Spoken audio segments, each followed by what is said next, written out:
त्यांना जय भीम. आजचं जे आपलं सेशन आहे की डॉक्टर बाबासाहेब आंबेडकरांचं सहजीवन, आणि ते आहे माता रमाई आणि सविता आंबेडकर यांच्यासोबतचं माईसाहेब आंबेडकर, हा असा विषय आहे.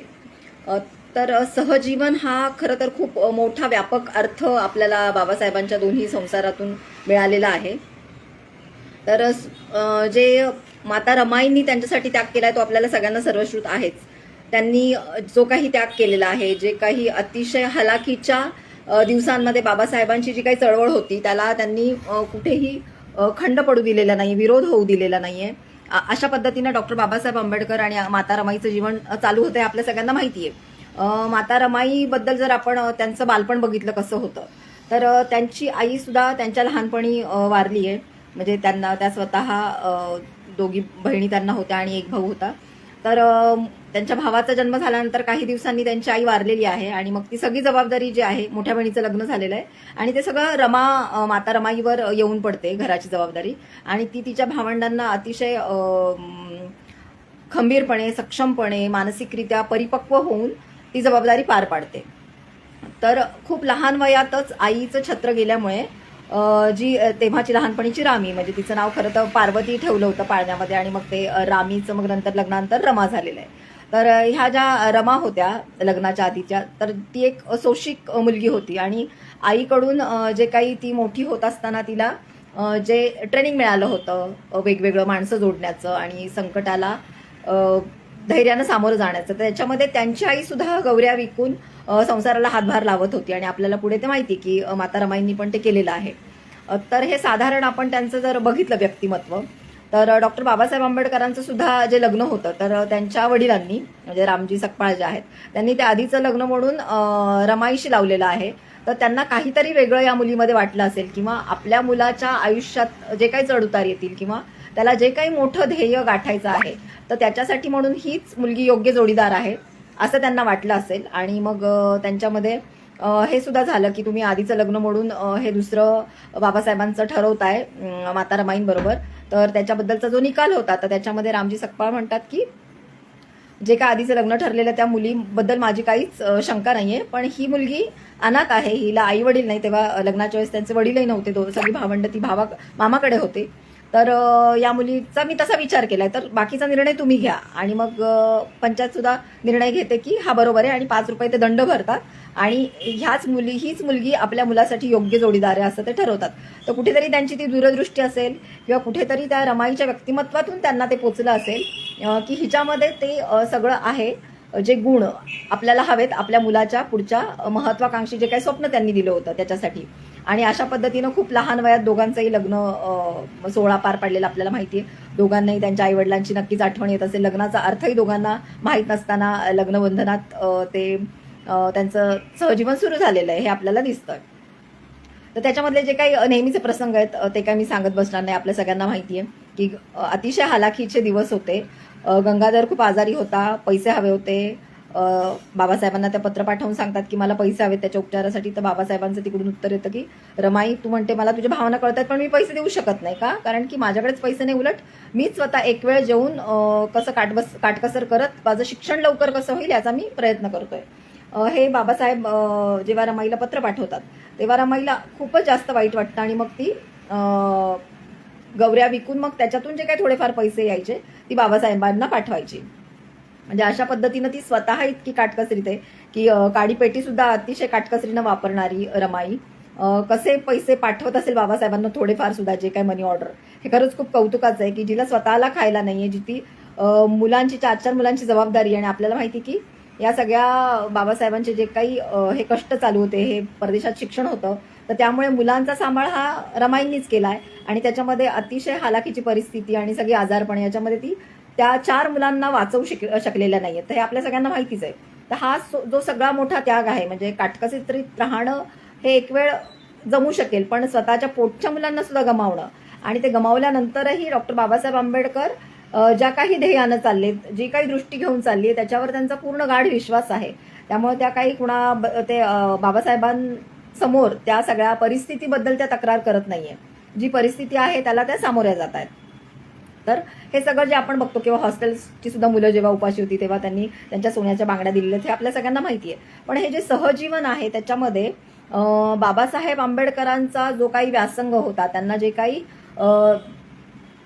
वेगवेगळ्या देशांमध्ये प्रवास करणं, तिथलं जीवन बघणं, तिथलं शिक्षण घेणं, खूप प्रकारची बाबासाहेबांना म्हणजे आत्मचरित्र वगैरे वाचण्याची पण फार आवड होती. तर हे सगळं डिस्कस करायला जरी माता रमाईंना शक्य नव्हतं तरी सुद्धा एक वेगळी त्यांच्या दोघांच्या जीवनात आपल्याला मॅच्युरिटी दिसते, एक समंजसपणा दिसतो की बाबासाहेब जे काही करणार आहेत ते योग्य करणार आहेत आणि त्याला मी पूर्णपणे साथ द्यायला पाहिजे, कुठलीही तक्रार न करता, हे त्यांना कळत होतं. म्हणजे जेव्हा बाबासाहेबांचे थोडेफार चांगले दिवस येतात किंवा सामाजिक कामासाठी जो काही निधी यायचा तेव्हा बाबासाहेब सांगायचे की हे सगळे पैसे आहेत पण याच्यातले मी घरात काहीच वापरू शकत नाही. आणि ते रमाईंना अगदी म्हणजे त्यांनी ते किती आपसुकच ते समजून घेतलं होतं की हे समाजाचे पैसे हे आपल्या संसारासाठी नसणारच आहेत, आपलं हे जे काही आहेत हा लपेष्टा या अशाच आपल्या चालत राहणार आहे, पण जे काही आपल्या सासऱ्यांनी आपल्याला सांगितलंय आणि आपल्या नवऱ्याचं जे काही स्वप्न आहे त्याच्या आड काही आपण यायचं नाहीये. अशा पद्धतीनं वेगवेगळ्या टप्प्यामध्ये वेगवेगळ्या पद्धतीची रमाई आपल्याला दिसते. तर आपल्याला आता 27 तारखेलाच त्यांची जी स्मृतिदिन झाला त्यांचा, तर आपण थोरा मोठ्यांचं जे काही जयंती आहे किंवा स्मृतिदिन आहे तर त्यांची आठवण का काढतो, तर हे आधी आपल्याला समजून घ्यायला पाहिजे की हे का असतं. तर त्यांच्यातले काही जे चांगले गुण आहेत ते घेऊन आपल्याला पुढे जायचं असतं. म्हणजे बौद्ध संघर्ष समितीचं हे म्हणणं नेहमीच होतं की माता रमाईच्या त्यागाला तर नक्कीच सॅल्यूट आहे, पण आता तुम्ही माता रमाई होऊ नका, तो जो त्याग आहे तो तुम्ही स्वतः बाबासाहेब व्हा आणि बाबासाहेब होण्यासाठीचा जो त्याग आहे तो तुम्ही करा. म्हणजे आमचे नवरे चळवळीत काम करतील आणि आम्ही घर सांभाळू असं नाही, तर आमचे नवरे तर चळवळीत काम करतीलच, आमचे भाऊ चळवळीत काम करतीलच, पण महिला म्हणून आम्ही मागे राहणार नाही, आम्ही फक्त घराची जबाबदारी स्वीकारणार नाही, तर आम्हालाही पुढे जायचं आहे. म्हणजे झालंय काय की घराची जबाबदारी ही बाईकडे आणि घराच्या बाहेरची पुरुषाकडे ही इतकी सहज विभागणी या पुरुष सत्तेनं करून दिलेली आहे. त्यामुळे त्याच पठडीतून त्याच चौकटीतून आपण जगतोय, वागतोय आणि बघतोय. तर माता रमाईंच्या त्यागाचे फक्त गोडवे गाऊन आपल्याला थांबलं नाही पाहिजे. तर माता रमाईंचा त्याग हा खरंच मोठाच आहे, त्याच्याबद्दल वादच नाही, त्यांना त्याच्याबद्दल त्रिवार अभिवादन आहे, त्यांच्या त्यागाला तोड नाहीये, नतमस्तक आहोत आपण त्या त्यागाच्या पुढे. पण आपल्याला रमाई म्हणून त्याग करायचा नाहीये, तर आपल्याला बाबासाहेब व्हायचंय. तर बाबासाहेब होण्यासाठीचं म्हणून आपल्याला काय काय नेतृत्व आपलं विकसित करता येईल, कुठल्या पद्धतीचा त्याग आणि कशा पद्धतीची प्रेरणा घेता येईल ते आपल्याला बघायला पाहिजे. आता माता रमाईंबद्दल समाजाला खरंच खूप आदर आहे, त्यांच्या त्यागाचे आपण गोडवे गातो, त्यांच्यावर भरपूर गाणी आहेत. आता सध्या गाणी गातात, पण नवीन गाणं पण आलंय ते की सही पॉवरफुल असली तरी ती जी भाकरी आहे ती भाजणारी आमची रमाईची चूल आहे म्हणून. आणि असं पदोपदी आपण माता रमाईंच्या त्यागाची दखल घेतोय. पण त्यांची जी दुसरी सहचारिणी होती डॉक्टर शारदा कबीर, म्हणजेच माईसाहेब आंबेडकर, म्हणजे सविता आंबेडकर, तर हे त्यांचं जे दुसरं लग्न होतं तर त्याच्याविषयी समस्त बौद्ध समाजामध्ये काय विचार आहे तर तो पण बघितला पाहिजे आपल्याला. म्हणजे माता रमाईंना समाजाला स्वीकारायला काहीच अडचण नव्हती, त्यांना स्वीकारला, पण त्यांच्या त्यागाचा गौरव केला. पण तेच त्यांच्या जी दुसरी पत्नी होती त्यांची सविता आंबेडकर, माई आंबेडकर, तर त्यांच्या वाटेला तो का आला नाही हे थोडंसं आपल्याला बघावं लागेल. तर जेव्हा थोडंसं आपण सुरुवातीपासून बघायला पाहिजे. माझ्या लहानपणापासून मी सुद्धा इतरांसारखे असे काही गैरसमज त्यांच्याबद्दल ऐकत आले.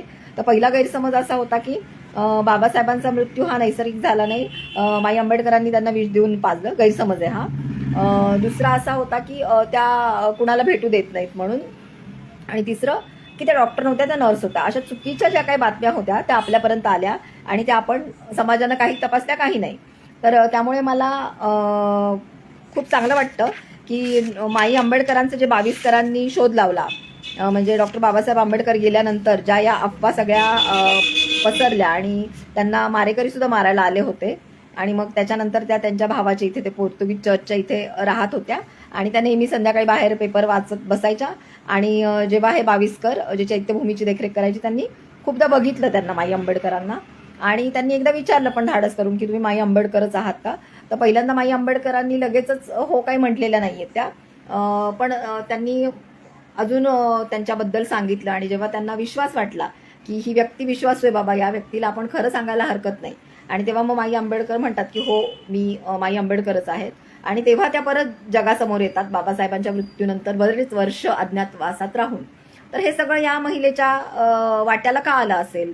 तर एक तर आपण वेगळ्या पद्धतीनं त्यांच्या सहजीवनाचा विचारच करत नाही, किंवा या अफवांचं सुद्धा जे खंडन आहे ते नक्कीच विजय सुरवाडे जे आहे त्यांचं जे पुस्तक आहे माई आंबेडकरांचं, डॉक्टर आंबेडकरांच्या सहवासात, ते जे त्यांनी त्यांच्या मागे तगाता लावून लिहिलं आणि त्याच्यातून खूप महत्त्वपूर्ण माहिती आली, त्यांच्यावर जे आरोप होते ते त्याच्यातून त्यांना खोडता आले आणि जे काय सत्य परिस्थिती ती माई आंबेडकरांनी त्या पुस्तकामधून मांडलेली आहे. तर हे जेव्हा आरोप झाले तेव्हा समस्त जनता जी होती ती भावनिक झाली होती, भावना विवश झाली होती आणि जे काही 2-4 लोकांनी ही बातमी पसरवली त्याच्यावर विश्वास ठेवला गेला. त्या बातमीचं खंडन, शहानिशा केली गेली नाही, किंवा जे काही रिपोर्ट आले, मेडिकल रिपोर्ट आले आणि ज्या मेडिकल रिपोर्टनी सांगितलं की असं काही नाही, हा नैसर्गिकच मृत्यू झालेला आहे, त्याच्याबद्दल जास्त बोललं गेलं नाहीये. पण बौद्ध समाजाचं वैशिष्ट्य असं आहे की त्याच्यातच जास्त विवेकानं विचार करणारे लोक आहेत आणि अशीच एक विवेकी व्यक्ती, भीमसैनिक, संशोधक जे विजय सुरवाडे, त्यांनी ही खूप महत्त्वाची कामगिरी बजावली की माई आंबेडकरांना याच्यावर लिखाण लिहिण्यासाठी सतत मागे लागून हे सगळं लोकांसमोर आणायला भाग पाडलं.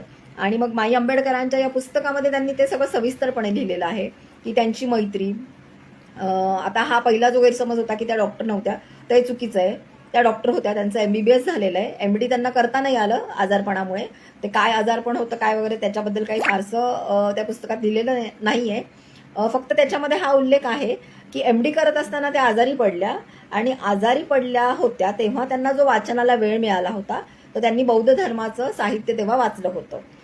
तेव्हा बाबासाहेबांचे आणि त्यांचा काही परिचय तसा नव्हता. बाबासाहेबांना ते ऐकून माहीत होत्या पण प्रत्यक्ष भेट वगैरे झालेली नव्हती. त्यांचं MBBS झाल्यानंतर त्या डॉक्टर रांगणेकरांकडे जे काही प्रॅक्टिस करत होते तर तेव्हा त्यांची बाबासाहेबांबरोबर तेव्हा तिथे बऱ्याचदा भेट व्हायची. आणि दुसरं जे आहे ते राव म्हणून जे त्यांचे दोघांचे पण कॉमन फॅमिली फ्रेंड होते राव, तर राव यांच्या घरी बाबासाहेबांची माई आंबेडकरांबरोबर ओळख झालेली आहे, भेट झालेली त्या पुस्तकामध्ये दिसते आपल्याला संदर्भ. आणि ती ओळख जी आहे ती अतिशय म्हणजे वैचारिक मैत्री त्यांची जाणवते आपल्याला की माई आंबेडकरांना साहित्याची खूप आवड होती, इतिहास, साहित्य हे त्यांना खूप आवडत होतं. तर त्यामुळे त्याच्याबद्दलच्या त्या दोघांमध्ये खूप चर्चा व्हायच्या आणि डॉक्टर नेहमीच बाबासाहेबांच्या प्रकृतीबद्दल बोलत होत्या. आता जेव्हा माई आंबेडकरांचं हे पुस्तक मी वाचत होते तेव्हा मी वेगळ्या पद्धतीनं बाबासाहेबांच्या पण आरोग्याकडे वेगळ्या पद्धतीनं बघू शकले की खूपदा आपल्याला उल्लेख येतो बाबासाहेबांची पत्र जेव्हा आपण बघतो की त्या पत्रामध्ये त्यांनी तब्येतीविषयी सांगितलेलं होतं, किंवा गोलमेज परिषद जी आहे दुसरी गाजलेली, आपण तेव्हा सांगतो की बाबासाहेबांना तेव्हा बरं नव्हतं, त्यांना लूज मोशन झाले होते आणि एवढ्या ह्याच्यामध्ये सुद्धा त्यांनी सगळी ती कामं केली. असे वारंवार ते संदर्भ आपण बघतो बाबासाहेबांच्या तब्येतीचे, पण आपण हे लक्षात घेत नाही की तसे त्यांची म्हणजे तब्येत ही जरा नाजूकच होती. त्या तब्येतीकडे त्यांना लक्ष देणं हे खूप गरजेचं होतं आधीपासून. किंवा दुसरं पण जे आपल्याकडे असं म्हटलं जातं की आपल्या मनावरचे सगळे जे ताण असतात ते ताण वेळीच बाहेर पडले नाही तर मग आपले ते वेगवेगळ्या आपल्या शरीरात व्याधीच्या रूपाने येतात. तर आपल्या सगळ्यांना बाबासाहेबांचं जीवन माहिती आहे, कशा पद्धतीनं त्यांनी ते सगळे अपमान गिळलेले आहेत. तर ते अपमान जे गिळलेले आहेत ते कदाचित त्या आजाराच्या रूपानं आले की काय, असं ते सगळं त्यांच्या आरोग्याचा आलेख बघताना वाटतं. म्हणजे माई आंबेडकरांनी हे पुस्तक लिहिण्याच्या मागचा नक्कीच हा पण हेतू आहे की महापुरुषाचं जे काही जीवन आहे त्याच्या सहवासात जी काही माणसं घडली आहेत त्याच्यामधून तो महापुरुष समजायला आपल्यालाही मदत होते.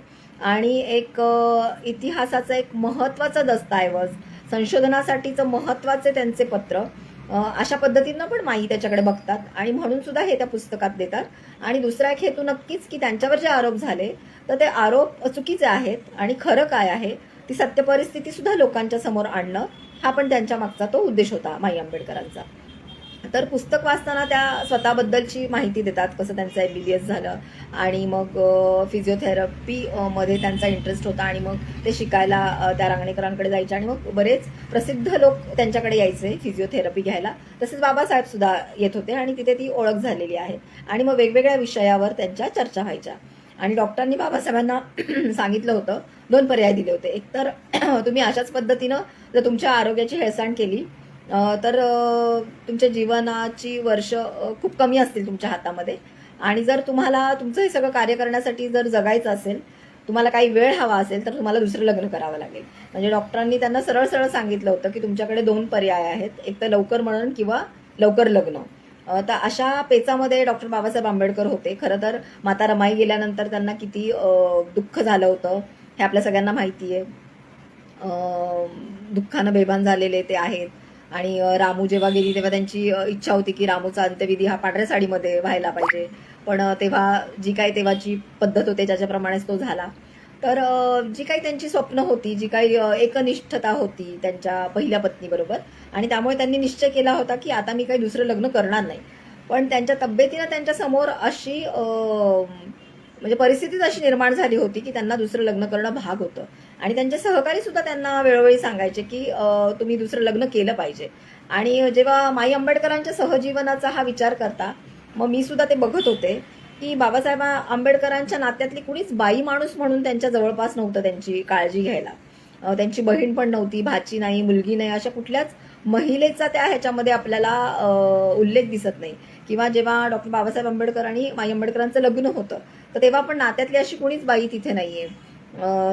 तिथे त्यांचे बाबासाहेबांचे जे सहकारी चित्रे आहेत, चित्र्यांची सून सगळी ती अरेंजमेंट करते हे आपल्याला दिसतं. म्हणजे आरोग्यासाठी काळजी घेण्यासाठी म्हणून एखादी कुणी नातेवाईक हा तर एक भाग आहेच, पण एक आपुलकीनं प्रेमानं चौकशी करणारी सुद्धा अशी तिथे आपल्याला त्या इथे कुठे जाणवत नाही. आणि जेव्हा आपण माई आंबेडकरांच्या दृष्टीतून त्यांच्या चष्म्यातून बाबासाहेबांना समजून घेतो तर एक वेगळे बाबासाहेब आपल्याला समजून घेणं गरजेचं आहे. म्हणजे आपण नेहमी जे बाबासाहेबांना बघतो ते एक खंबीर बाबासाहेब, एक बुद्धिमान बाबासाहेब, अतिशय कौशल्यपूर्ण वादविवाद करणारे बाबासाहेब, कायदेपंडित बाबासाहेब, अशा पद्धतीनं आपण बघतो. पण एक भावनिक गरज असलेले, प्रेमाला मुकलेले, ज्यांना प्रेमाची गरज आहे आणि असे खूप एकाकी बाबासाहेब की प्रचंड दुःख ते आतमध्ये साठलेलं आहे. आणि ते कुणाबरोबर बोलण्यासाठी त्यांच्या त्या तोलामोलाचं कुणी नाहीये त्यांच्या सोबत, हे मात्र आपण लक्षात घेत नाही. म्हणजे खूपदा हा प्रश्न येतो मनामध्ये की बाबासाहेब बान इतकं शिकलेलं तेव्हा त्या समाजात कुणीच नव्हतं, त्यामुळे बौद्धिक चर्चा करायला सुद्धा बाबासाहेबांना कुणी तेव्हा भेटलं असेल का बौद्ध समाजामध्ये. त्यांचे वेगवेगळे जो मित्रपरिवार आहे सुशिक्षित, ज्यांच्याबरोबर त्यांच्या चर्चा व्हायच्या, पण बौद्ध समाजातून असं कुणी ती बौद्धिक भूक भागवणारं त्यांना भेटलं असेल का. तर जेव्हा माई आंबेडकर आणि बाबासाहेब यांची मैत्री होते आणि खूप सगळीकडून त्यांना फोर्स असतो की लग्न करा, लग्न करा. इव्हन यशवंत म्हणजे भैयासाहेब आंबेडकर हे सुद्धा बाबासाहेबांना म्हटलेले आहेत की तुमच्या तब्येतीसाठी तुम्ही दुसरं लग्न केलं पाहिजे. आणि जेव्हा बाबासाहेबांना खूप जण हे सांगतात तेव्हा मग बाबासाहेब अटी टाकतात की जी कुणी मला लग्न करायचं तर त्याचा उद्देश हा क्लिअर आहे की माझ्या तब्येतीसाठी करायचे, तर मग तिला ह्याच्यातलं वैद्यकीय ज्ञान थोडंफार असलं पाहिजे. तर अशी मुलगी हवी आणि माझं जे वय आहे तर माझ्या वयाला अशी अनुरूप मुलगी हवी, अशा काही त्यांच्या 2-3 अटी होत्या. आणि तिनं ते सगळं बाबासाहेबांचं पथ्यपाणी सांभाळलं पाहिजे. तर अशा ज्या 3 अटी होत्या त्याच्यात बसणारी मुलगी त्यांना काही कुठे दिसतच नाही आणि सतत त्यांच्या मागे तगादा लागलेला आहे. तर माई आंबेडकरांचं एक असं खूप निष्पापपणे बाबासाहेबांना विचारणं त्या पुस्तकात आहे की त्या बाबासाहेबांना म्हणतात की मग हे सगळं पथ्य पाळा तुम्ही. आणि बाबासाहेब हसून ते सोडून देतात की तेव्हा ते सांगत नाहीत की हे पथ्य पाळायला माझ्या घरी कुणी नाही, मी हे पाळू शकत नाही, पण ते असं हसतात आणि सोडून देतात. त्याचा त्यांना तेव्हा अर्थ कळत नाही, तो नंतर अर्थ कळतो की बाबासाहेब कुठल्या अर्थानं तसे व्यक्त झाले होते की खूप अवघड आहे यांना ही सगळी पथ्य पाळणं.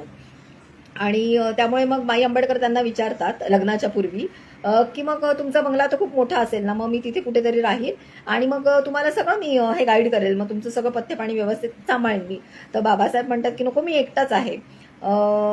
त्यामुळे चारित्र्याबद्दल जे बाबासाहेब कधीच कुठलंच कॉम्प्रोमाइज त्यांनी केलेलं नाहीये की लग्नाशिवाय जर एखादी डॉक्टर किंवा नर्स मी ठेवली तर एक पत्नी नसलेल्या व्यक्ती, नेत्याचं आणि कुठल्याही स्त्री सहकारीचं पटकन काहीतरी नातं जोडलं जाऊ शकतं, ही जी भीती होती बाबासाहेबांना, तेव्हा बाबासाहेब नाही म्हटलेले आहेत. पण कुठेतरी ते धाडस पण त्यांचं वाढलं असावं की आपण या व्यक्तीला विचारू शकतो. आणि जेव्हा बाबासाहेब म्हणतात की मला हे सगळं महान कार्य करायचंय आणि त्याच्यासाठी मला जगलं पाहिजे आणि तुम्ही सगळे डॉक्टर जे सांगताय की त्याच्यासाठी मी लग्न करायला हवं, तर त्याच्यासाठी तो जो माझ्या जोडीदाराचा शोध आहे तो मी तुमच्यापासून सुरू करतो, अशा पद्धतीनं ते आपल्या माई आंबेडकरांना मागणी घालतात. आणि मग त्याच्यानंतर अर्थातच त्यांना खूप दडपण आलं होतं की एवढ्या मोठ्या व्यक्तीनं आपल्याला मागणी घातलेली आहे. आणि मग त्याच्यानंतर त्या विचारतात की काय करावं, घरी विचारतात. तर त्यांच्या घर सुद्धा जर आपण बघितलं तर ते बऱ्यापैकी पुढारलेलं घर आहे, पुरोगामी त्यांचं कुटुंब आहे, फॅमिली आहे. आणि ती 7-8 भावंड आहेत आणि त्यांनी सगळ्यांनी उच्च शिक्षण घेतलेलं आहे. आणि ते उच्च शिक्षण घेतल्यामुळे जी काही वैचारिक परिपक्वता आहे ती त्यांच्या त्या माहेरच्या कुटुंबात दिसते. आणि त्यांचा भाऊ त्यांना म्हणजे जेव्हा ती विचारते असा असा प्रस्ताव आहे, तर ते म्हणतात अच्छा म्हणजे तू आता कायदेमंत्री होणार, तर अशा पद्धतीनं ते त्यांचा होकार त्यांना कळवतात. पण हे सगळं होत असताना आपण थोडीशी ती पार्श्वभूमी पण देवाची लक्षात घ्यायला पाहिजे की तो काळ कोणता होता. म्हणजे गांधी हत्या झाली होती आणि तो सगळा जो रोष होता तो ब्राह्मण समाजावर होता, असा तो संवेदनशील काळामध्ये हे सगळं घडलेलं आहे. तर त्यामुळे जे काही लग्न आहे तर ते लग्न खूप साध्या पद्धतीनं झालेलं आहे, त्याचा गाजावाजा झालेला नाही आहे. खूप कन्फर्म झाल्यामुळेच ती बातमी बाहेर येऊ दिलेली आहे. आणि माई आंबेडकर बाबासाहेबांना पत्र लिहित होते. आणि हे आपल्याला एक बाबासाहेबांना वेगळ्या पद्धतीनं पण समजून घेणं गरजेचं आहे की बाबासाहेब एवढे सगळे व्याप करत असताना त्यांच्या काळजीसाठीच म्हणून कुणीतरी पत्र लिहावं ही त्यांची अपेक्षा असणार. आणि ते माई आंबेडकरांना म्हणतात की तुम्हाला पत्र पाठवत जा, मी त्या पत्राची वाट पाहतोय. आणि ज्या पद्धतीचं त्यांचे ते डायलॉग आहेत, सगळं ते एकमेकांविषयीची काळजी घेणं आहे, एकमेकांविषयीचं रुसणं आहे. म्हणजे त्याच्यामध्ये एक पत्र असं आहे की बाबासाहेब जे लग्नासाठीचे जे काही पैसे आहेत ते देतात थोडेफार कपड्यांसाठी, दागिन्यांसाठी वगैरे असे. आणि मग त्यांचा अंदाज असतो की हे एवढे लागतील आणि अजून जादाचे पैसे असे ते पैसे देतात, पण ते कमी पडतात. त्यामुळे मग बाबासाहेब अतिशय स्पष्टपणे ते सगळं त्यांना पत्रामध्ये लिहितात की मी एवढे पैसे याच्यासाठी दिले होते, एवढे त्याच्यासाठी दिले होते आणि हे जादाचे पैसे दिले होते, पण ते पैसे का पुरले नाही, अशा पद्धतीचं बाबासाहेब जेव्हा माई आंबेडकरांना विचारतात. तर त्यांना ते कदाचित आवडलं नसेल आणि त्याचं प्रत्युत्तर म्हणून त्या म्हणतात की हे जे तुम्ही दिलेले पैसे ते मी कर्ज म्हणून समजते आणि ते मी परतफेड करीन. तर बाबासाहेब परत जे पत्र पाठवतात तर त्याच्यामध्ये ते म्हणतात की तू पण किती हट्टी आहेस, जर दुसरी कोणी असली असती तिनं सरळ हिशोब दिला असता, पण तू म्हणते की हे तू पैसे कर्ज म्हणून घेणार आहेस.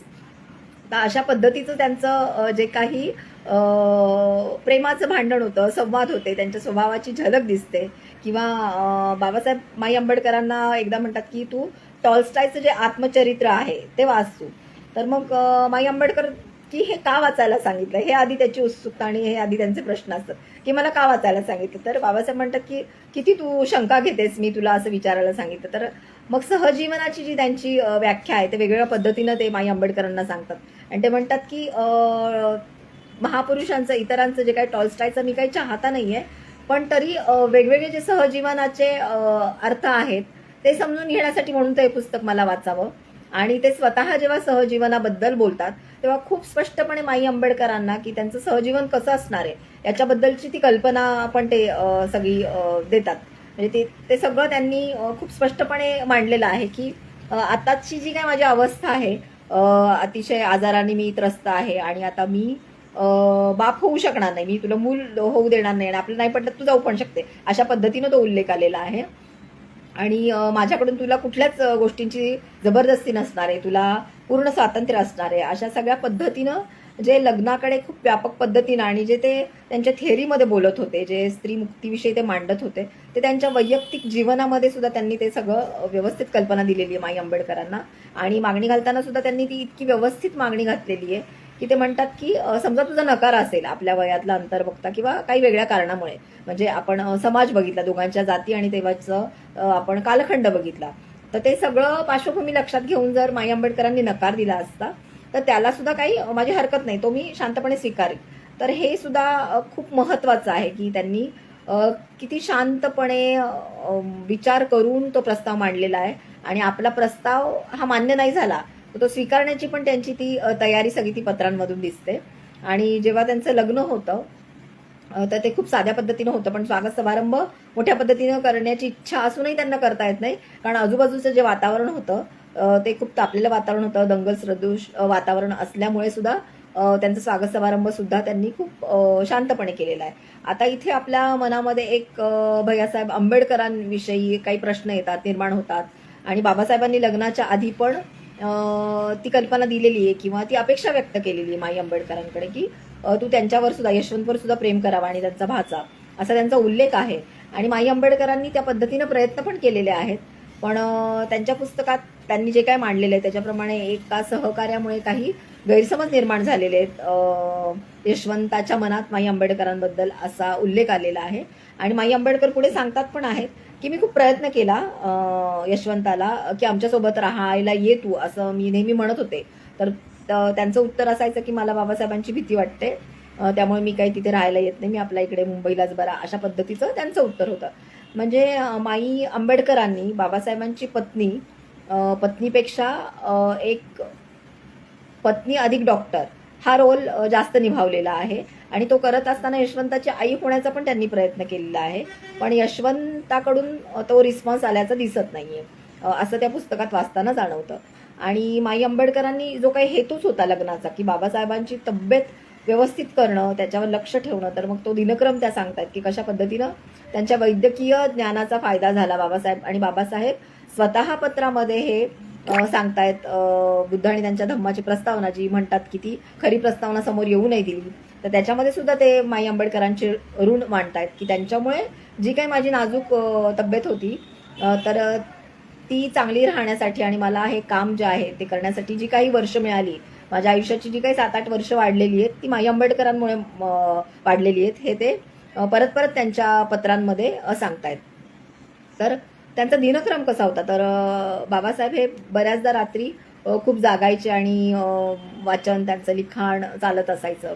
तर मग माई आंबेडकर स्वतः लवकर उठायच्या, लवकर वेळेत झोपून वेळेत उठायच्या. पण बाबासाहेबांना नेहमीच रात्री उशीर व्हायचा झोपायला. त्यांची जी पद्धत होती की अभ्यास करत राहणं, मग त्या त्यांना 7:30-8 वाजता उठवायच्या. ओट्स किंवा काय त्यांच्या आवडीचा नाश्ता त्या त्यांना द्यायच्या. आणि मग बाबासाहेब जायचे त्यांच्या कामासाठी. दुपारी ते जेव्हा यायचे 1 वाजता, तेव्हा थोडंसं त्यांचं मोजकं जेवण होतं. म्हणजे माईसाहेब आंबेडकर प्रत्येक ठिकाणी लिहितात की बाबासाहेबांचं जेवण खूप मोजकं होतं. आणि दुपारी ते जेवायला यायचे, तर त्याच्यानंतर थोडं विश्रांती घेण्यासाठी म्हणून त्या त्यांना आग्रह करायच्या. आणि तेव्हा कुणी फोनवर व्यत्यय आणू नये ही त्यांची इच्छा असायची. आणि कारण तो तेवढाच विश्रांतीचा कालावधी असायचा बाबासाहेबांकडे. कारण परत बाबासाहेब नंतर जे जायचे ते अगदी 9-10 वाजता यायचे. आणि तेव्हा मग रात्री जेवण नको ते म्हणायचे. आणि तेव्हा म्हणजे माईसाहेबांचा रोल हा तेव्हा खूप महत्त्वाचा होता. कारण बाबासाहेब हट्टी होते, आपल्या सगळ्यांना माहिती आहे. आणि जेव्हा ते म्हणायचे की मला नकोय जेवण, तेव्हा त्यांना अधिकारवाणीनं, प्रेमानं सांगणारी व्यक्ती गरजेची होती. कारण आपल्याला माहिती की डायबिटीज असणाऱ्या माणसानं जास्त काळ उपाशी राहून चालत नाही. तर हे जे प्रेमानं सांगणं होतं, तर ते माई आंबेडकरांचा रोल तिथे खूप महत्त्वाचा होता. आणि जे एकाकी बाबासाहेब आपण बघत नाही, आपण फक्त करारी आणि कणखर, खंबीर, बुद्धिमान, विचारवंत बाबासाहेब असाच बाबासाहेबांचा आपण विचार करताना, माई आंबेडकरांच्या चष्म्यातून किंवा माई आंबेडकरांचं आणि त्यांचं सहजीवन बघताना त्या दोघांना एकमेकांची कशी गरज होती, भावनिकरित्या, बौद्धिकरित्या, हे सगळं त्या पुस्तकात वाचताना जेव्हा आपण बघतो, तेव्हा खरंच ते त्यांचं सहजीवन खूप छान होतं असं आपल्याला जाणवतं. आणि बाबासाहेब आंबेडकरांना सुद्धा त्याची गरज होती, हे सुद्धा आपल्याला जाणवतं.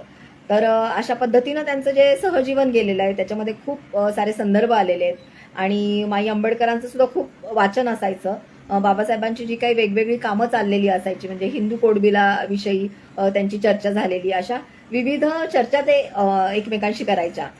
तसंच माई आंबेडकर करांसोबत त्या जसं चर्चा करायच्या, तसं माता रमाई ही सुद्धा बाबासाहेबांच्या त्या सगळ्या लढ्यामध्ये तिला पण योगदान द्यायचं होतं. म्हणजे जेव्हा महाडचा सत्याग्रह असतो आणि तेव्हा तिनंही असं अपेक्षा केलेली असते किंवा बाबासाहेबांचं आणि त्यांची जी चर्चा व्हायची, तर आपण सुद्धा महाडला जायचंय हे असं ठरलेलं असतं, नियोजन असतं. पण अचानक तिथे जे गोंधळ होतात त्याच्यामुळे बाबासाहेब एकटेच जातात. पुढे असा पण एक प्रसंग आहे की एक कुणी राजे ते अमेरिकन युवतीबरोबर लग्न करण्याचं त्यांचं ठरतं. आणि मग तेव्हा बाबासाहेबांना बोलवलं जातं की आता हे आंतरजातीय, आंतरधर्मीय, नाहीतर अशा पद्धतीचं जे लग्न आहे आंतरराष्ट्रीय, तर अशा ह्याच्यासाठी तुम्ही असलं पाहिजे. आणि ती मग बाबासाहेबांना काही होऊ शकतं म्हणून रमा म्हणते की मी तुमच्या सोबत येते. तर बाबासाहेब म्हणतात, अगं तू अशी सोबत येऊन प्रत्येक वेळी येणार आहे का आणि जमणार आहे का? तर माता रमाई म्हणतात की हो, जे काही तुमच्यावर होईल, जो काही वार होईल तो पहिला मीच झेलीन. तर अशा पद्धतीनं दोघींनीही बाबासाहेबांच्या जीवाची खूप काळजी घेतलेली. म्हणजे माता रमाईंना जे काही बाबासाहेबांची काळजी वाटत होती ती वेगळ्या कारणामुळे, की त्यांच्या सगळ्या कधीही प्राणघातक हल्ला होऊ शकतो ते ज्या पद्धतीनं काम करतात, म्हणून ती एक वेगळी टांगती तलवार त्यांच्या सतत डोक्यावर असायची. तर इकडे माईसाहेब आंबेडकरांच्या डोक्यावर बाबासाहेबांच्या तब्येतीमुळे कधी त्यांचं काय होईल ही टांगती तलवार त्यांच्या डोक्यावर सतत असायची. म्हणजे छोट्या छोट्या गोष्टी त्यांनी सेवा शुश्रूषा केलेला तो सगळा संदर्भ याच्यामध्ये येतो की बाबासाहेबांना दुखणं जे होतं मज्जातंतूंचं, जो त्यांना त्रास होता, डायबिटीज, बीपी, हृदयविकार आणि हे मज्जातंतू, असं सगळं जे दुखणं होतं तर त्याच्यामध्ये सतत त्यांचे पाय खूप दुखायचे. तर त्यामुळे त्या पायांना मालिश करणं, त्यांना शेकणं, हे सगळं माई आंबेडकर करायचे. काही काही ठिकाणी तर हा पण उल्लेख आहे की लूज मोशन जे झालेले ते कपडे माई आंबेडकरांनी धुतलेले आहेत.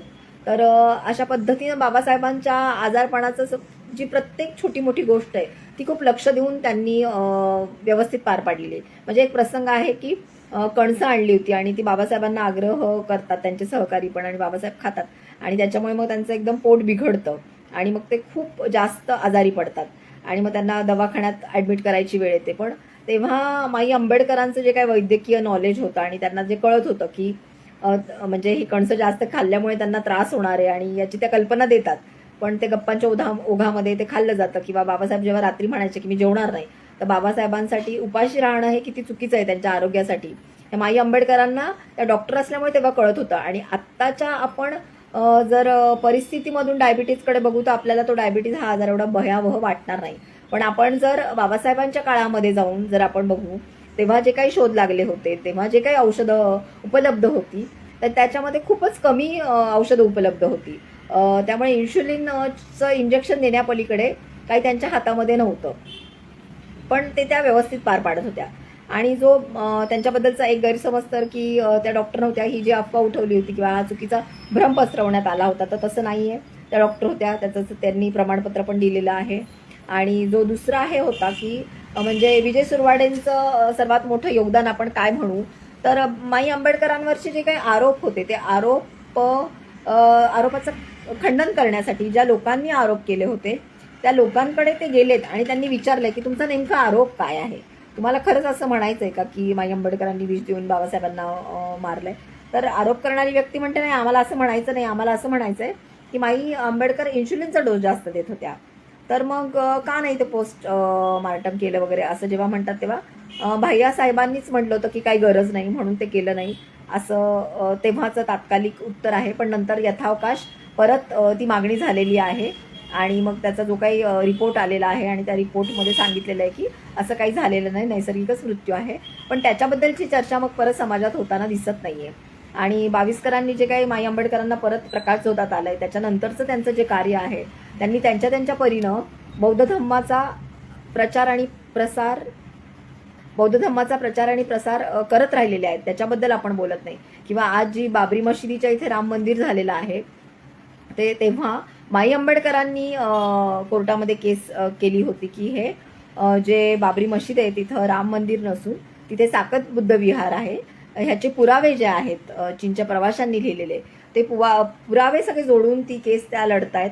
हे सगळे जे त्यांचं योगदान आहे. किंवा बाबासाहेब आंबेडकर गेल्यानंतर सुद्धा काँग्रेसनं त्यांना मेडिकल ऑफिसरची मोठी पोस्ट देण्याचं हे केलं होतं, त्यांना ऑफर होती ती. पण माई आंबेडकर म्हणतात की माझ्या म्हणजे बाबासाहेबांनी ज्या काँग्रेसच्या विरोधात नेहमी जे सांगितलेलं आहे तर त्या काँग्रेसनी दिलेलं पद मी कसं काय स्वीकारू, तर ती त्यांची फसवणूक होईल. तर अशा पद्धतीचा त्यांचाही तो वेगळ्या पद्धतीचा त्याग आपण लक्षात घेतला पाहिजे. किंवा ज्या काही बाबासाहेब आंबेडकरांनंतरच्या ज्या काही अफवा उठल्या आहेत त्यांच्याबद्दलच्या आणि त्याच्यामुळे त्यांना काही वर्ष अज्ञातवासात राहावं लागलंय की काही त्यांच्यावर कधीही प्राणघातक हल्ला होऊ शकतो. आणि जे हल्ला करायला 3 मारेकरू आले होते तर ते सुद्धा म्हणतात की हो म्हणजे मारायला सांगणारी व्यक्ती आणि मारेकरी की तेव्हा ते आमच्या डोक्यावर भूत होतं त्यांची हत्या करण्याचं, पण नंतर आमच्या लक्षात आलं की नाही, त्या दोषी नाही आहेत म्हणून. आणि त्याच्यामुळे तो जो काही प्रसंग आहे तो टळला गेलेला आहे. आणि बावीसकरांनी जर माई आंबेडकरांचा तो शोध परत नसता लावला आणि त्यांना परत या समाज प्रवाहात नसतं आणलं तर माई आंबेडकरांविषयी एक चुकीची धारणा घेऊनच आपण सर्व समाज जगलो असतो, शहानिशा करायला गेलो नसतो. तर बावीसकरांनी हे जे काही खरं काम केलंय ते खूप मोठं आहे. आणि विजय सुरवाडेंनी सुद्धा माई आंबेडकरांच्या अगदी शेवटच्या दिवसांमध्ये त्यांची सेवा शुश्रूषा करणं सगळं, त्यांना त्यांचा हात सोडलेला नाहीये. रामदास आठवले साहेबांनी त्यांची खूप काळजी घेतलेली हे आपल्याला सगळं माहिती आहे. तर हे जे काही बाबासाहेब आंबेडकरांचं सहजीवन आहे, माता रमाईसोबत पण आणि माईसाहेब आंबेडकरांबरोबर. तर याच्यातून घेण्यासारख्या बऱ्याच गोष्टी आहेत. एक तर की जेव्हा एखादं ध्येय आपण ठरवलेलं आहे तर त्या ध्येयाच्या आड छोट्या मोठ्या गोष्टी यायला नाही पाहिजे. म्हणजे माता रमाईंनी कधीच त्यांच्या गरिबीबद्दल किंवा त्यांची मुलंसुद्धा जेव्हा गेली त्या वाईट प्रसंगामध्ये की त्याचा त्रागा केला नाही किंवा त्याचं भांडवल केलं नाही किंवा आता तुम्ही हे सगळं सोडा आणि मला कमीत कमी वेळ तरी द्या. म्हणजे सगळ्याच समस्त बायकांची पत्नीची अशी मागणी असते की आम्हाला नवऱ्यांनी वेळ तरी द्यायला पाहिजे. पण तो वेळ सुद्धा बाबासाहेब देऊ शकले नसतील रमाईला. पण अशी कुठलीच खंत नाही आणि अशा खूप सोशिक पद्धतीनं त्यांनी त्यांचा जो संसार केलेला आहे. त्यामुळे ही जी काही चळवळ बाबासाहेब उभी करू शकले. म्हणजे महापुरुषाला जर योग्य जोडीदार नाही मिळाला तर त्याच्या ध्येयामध्ये किती मोठा अडसर तो होऊ शकतो. आणि तो बाबासाहेबांच्या बाबतीत झालेला नाही की दोघींनीही खूप समजुतीनं त्या मिशनमध्ये त्या लढवय्या झालेल्या आहेत. म्हणजे त्या फ्रंटला नसल्या तरी त्या पडद्याच्या मागच्या खूप मोठ्या योद्ध्या आहेत दोघी पण. पण परत आपल्याला हेच म्हणायचंय की मग बाई म्हणून आणि पत्नी म्हणून आपल्याला पडद्यामागचं योद्धा नाही व्हायचं. तर आपल्याला पडद्यासमोर यायचंय आणि पडद्याच्या समोर येऊन आपल्याला ही लढाई करायची आहे. तर आताच 27 मेला माई आंबेडकरांचा जो स्मृतिदिन झालेला आहे आणि अजून 27 जानेवारीला जयंती आहे. उशीर आहे माई आंबेडकरांची.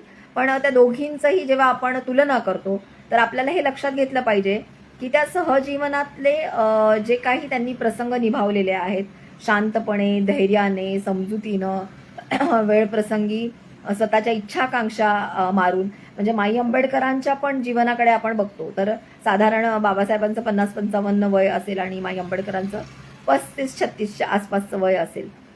तर तेव्हा त्यांची पण काही स्वप्न असतील आणि त्यांच्या काही वेगळ्या आशा आकांक्षा असतील.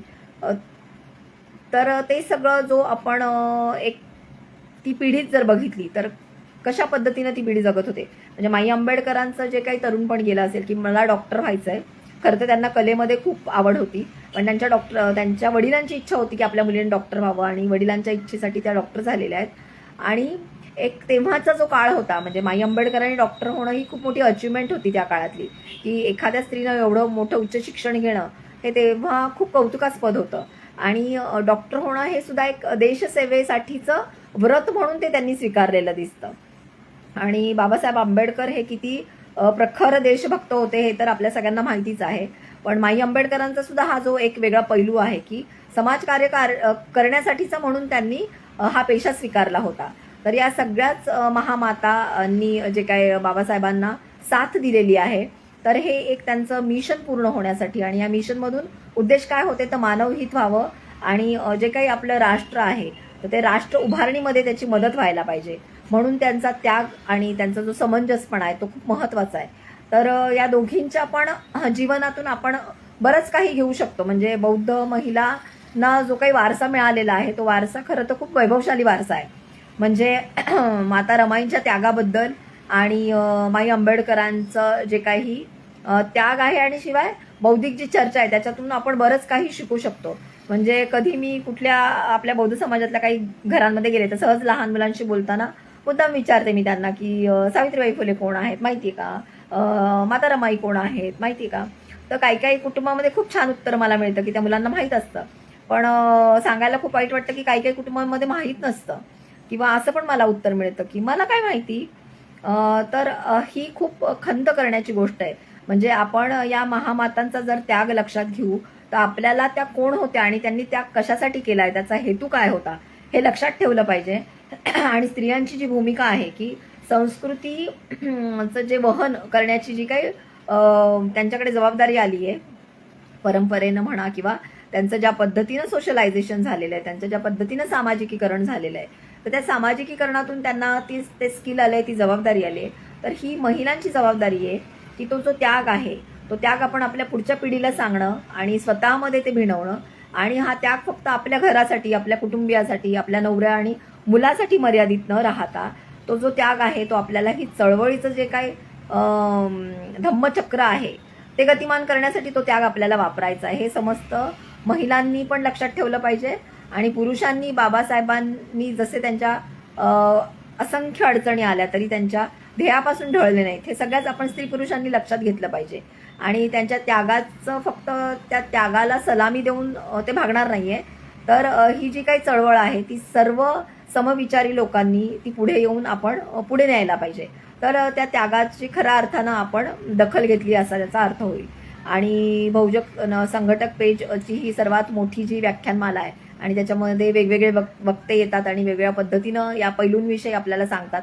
तर मला वाटतं लवकरच वेगवेगळ्या प्रवाहातले पण लोक येऊन याच्यावर बोलतील, मंथन करतील. आणि जो काही कारण जी काही वैचारिक लढाई आधी होत असते कुठल्याही गोष्टीची, म्हणजे समाज परिवर्तन करायचं आणि आपल्याला राष्ट्रनिर्मिती करायची आहे, तर त्याच्यासाठीची जी काही चर्चा आहे ती वैचारिक चर्चा आधी होणार. तर ती जी वैचारिक चर्चेमध्ये आपलं काही कॉन्ट्रीब्युशन असेल तर ते आपण दिलं पाहिजे. म्हणजे आत्ताचा काळ जो आहे तो महिला आणि पुरुषांना, आपल्या सर्वांनाच शिक्षण घेणं सोपं झालंय. बाबासाहेबांनी जे पहिला संदेश दिला शिका, तर ते फक्त शिका म्हणजे पुस्तकी नॉलेज घ्या आणि डिग्र्या घ्या अशा अर्थानंच नाही येते. तर शिकणं हे परिपूर्ण व्यक्ती म्हणूनचं शिकणं आहे. आणि बाबासाहेबांनी जे बुद्धिझम दिलेलं आहे त्याच्यामध्ये सुद्धा बुद्ध जे पंचशील देतात आणि सम्यक दृष्टी देतात, तर शिकण्याला काय यायला पाहिजे, तर सम्यक दृष्टी यायला पाहिजे. म्हणजे आपण या सगळ्या महापुरुषांविषयी जेव्हा बोलतो तर तेव्हा जे पण आपल्याला त्यांच्याकडून जे शिकायचं आहे तर ते काय शिकायचं आहे की त्यांचं जे ध्येय होतं मानवहित राष्ट्रनिर्मिती, तर त्याच्यासाठी आपण काय योगदान देऊ. आज आपल्याला शिक्षण सोपं झालेलं आहे, आपल्याकडे भरपूर साहित्य आहे. म्हणजे बाबासाहेबांना पुस्तकं वाचायला सुद्धा आपल्याला माहिती तो त्याग कसा आहे. त्यांचे वडील जायचे आणि बहिणीकडून पैसे उसने घ्यायचे आणि मग ते पुस्तक द्यायचे बाबासाहेबांना, ते परत तिला उसने पैसे द्यायचे. अशा पद्धतीनं सगळा तो जो त्याग केलेला आहे तर तो आपण सर्वांनी, स्त्री आणि पुरुषांनी लक्षात घ्यायला पाहिजे. आणि जे फक्त थोडंच बोलून मी थांबते की जी सम्यक दृष्टी बुद्धानं दिलेली आहे, तर ती सम्यक दृष्टी काय म्हणते की आपल्याला अविद्या आहे हे कळलं पाहिजे आणि त्या अविद्येचा आपण नाश केला पाहिजे. तर आपण या महापुरुषांचं चरित्र, त्याग, त्यांचा अभ्यास, त्यांची मेहनत, हे सगळं जे समजून घेतोय त्याच्यातून आपली सम्यक दृष्टी वाढली पाहिजे. आणि चळवळीकडे बघण्याची आपली जेव्हा सम्यक दृष्टी वाढेल, आपल्याला जेव्हा चूक काय आणि बरोबर काय आणि बरोबर जे आहे त्याच्यासाठी कुठल्या रस्त्यानं जायला पाहिजे हे आपल्याला जास्त योग्य पद्धतीनं कळेल. तर आताच नक्कीच परिस्थिती जी आहे आजूबाजूची ती खूप अवघड आहे, विदारक आहे. हुकुमशाही सगळी वाढत चाललेली आहे, हिंसेला प्रोत्साहन दिलं जात आहे. तर हिंसेला नकार आणि प्रत्येकाचा विकास होईल, प्रत्येकाला विकासाची संधी मिळेल असा राष्ट्रवाद आम्हाला हवाय. मैत्री सांगणारा राष्ट्रवाद आम्हाला हवाय. स्वातंत्र्य, समता, बंधुता सांगणारा राष्ट्रवाद आम्हाला हवाय. हे आपण लक्षात ठेवलं पाहिजे. आणि तर खरं तर या दोघींना पण ती आदरांजली ठरेल, त्यांचं स्मरण महत्त्वाचं ठरेल. आणि सहजीवन जे आहे त्यांचं, म्हणजे कुठलंही सहजीवन, फक्त पती पत्नीच नाही, म्हणजे आपण जेव्हा दोन सहकारी पण एकत्र काम करत असतो तर ते सहजीवन जे आहे ते खूप आपल्यातले छोटे छोटे राग, लोभ, द्वेष हे मनात न ठेवता निखळ मनानं आपण आपलं सहजीवन यांच्याकडून शिकूयात. आणि आपल्या चळवळीतलं आपल्या सहकाऱ्यांबरोबरचं, आपल्या जोडीदाराबरोबरचं जे सहजीवन आहे त्याला एका व्यापक पद्धतीनं बघायला आपण लागूयात. आणि आपण सगळे मिळून ही धम्म चळवळ जी आहे तिच्यामध्ये काही ना काहीतरी योगदान देऊन हे बाबासाहेब, मातारमाई आणि माईसाहेबांचं जे काही ऋण आहे ते ऋण फेडण्याचा प्रयत्न करूयात. एवढं बोलून मी थांबते. आणि बहुजन संघटकच्या टीमला त्यांनी मला ही संधी दिली तर त्याच्याबद्दल त्यांचे धन्यवाद. आणि ही सिरीज अशीच चालू राहावी याच्यासाठी माझ्याकडून त्यांना खूप खूप शुभेच्छा आणि त्यांचं अभिनंदन. आणि तुम्ही सगळ्यांनी शांतपणे ऐकून घेतलं त्याच्याबद्दल तुमच्या सगळ्यांचे पण धन्यवाद. थँक्यू.